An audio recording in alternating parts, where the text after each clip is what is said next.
Salut à tous, c'est Roulian, j'espère que vous allez bien et avant toute chose, je vous souhaite la bienvenue sur cette chaîne de Cookie Team.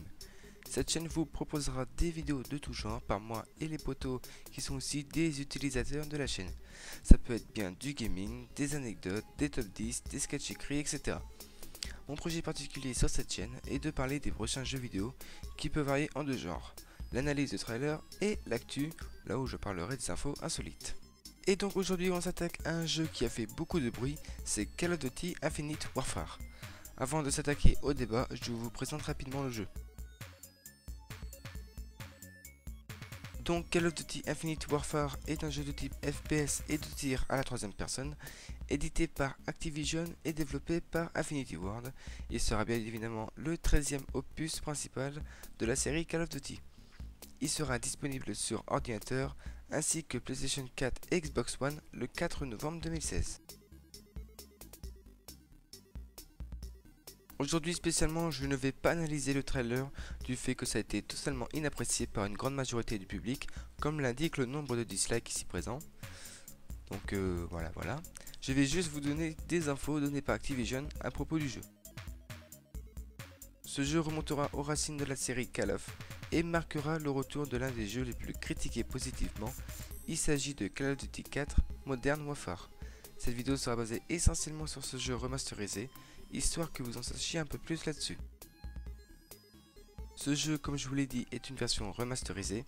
Il sera disponible uniquement dans les versions collector que je vous présenterai après, avec une campagne et des cartes multijoueurs en haute définition comme Crash, Black Ops ou encore Crossfire. Le jeu sera un téléchargement numérique qui sera compris dans l'édition collector et vous devez posséder bien évidemment le jeu Infinite Warfare pour y accéder. Il sera bien évidemment disponible sur les consoles disponibles citées tout à l'heure et sera également fidèle à la première version avec quand même quelques améliorations. Maintenant nous allons apporter quelques explications sur le mécontentement des internautes concernant le trailer sorti. Si vous ne l'avez pas encore vu, je vous laisse cliquer ici pour le regarder avant de commencer. Je vais attaquer par une phrase qui va être très choquante et très poignardante pour la franchise. La vidéo est entrée dans le top 10 des vidéos les plus détestées de YouTube. Non, ce n'est pas une blague, regardez cette image, quasi prêt à dépasser les 2 millions de dislikes. Cet emploi peut provenir de plusieurs choses. Premièrement, le jeu aura comme lieux principaux la Terre et l'espace, c'est-à-dire qu'on retrouvera des combats galactiques avec des vaisseaux spatiaux. Deuxièmement, le trailer de Battlefield 1 a été pulvérisé de dislikes, mais moins qu'Infinity Warfare, probablement le choix du meilleur jeu. Et troisièmement, le trailer, selon les internautes, utilise une qualité graphique dégueulasse, qui pourrait dater de 2010. Donc moi je ne suis pas là pour juger ce que font les développeurs, je suis là pour vous apporter ce qui a été dit, ce qui a été essentiellement cité. C'est à ce moment que la franchise peut avoir peur des ventes du jeu, mais il ne faut pas oublier que la série Call of Duty a reçu beaucoup de critiques, ce qui n'a pas empêché les ventes d'exploser. Je vais maintenant vous présenter les 3 éditions collector disponibles. Si vous êtes intéressé par la précommande, je vous balance un lien en description.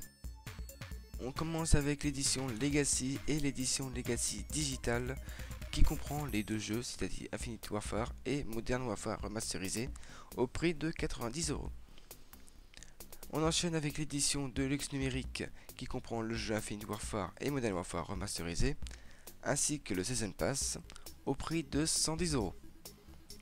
Et on termine avec l'édition Legacy Pro qui comprend Call of Duty Infinite Warfare, le Modern Warfare remasterisé, le Season Pass, le Steelbook, la bande originale du jeu, ainsi que des items supplémentaires au prix de 120 €. Et voilà chers internautes que se termine cette vidéo sur Call of Duty Infinite Warfare en espérant qu'il vous ait plu. Tu peux dès à présent t'abonner à la chaîne, de lâcher un pouce bleu si vous avez aimé cette vidéo. Et vous pouvez me poser des questions en commentaire sur le jeu, j'y répondrai dans la vidéo suivante. C'était Julian et sur ce, à la prochaine, ciao.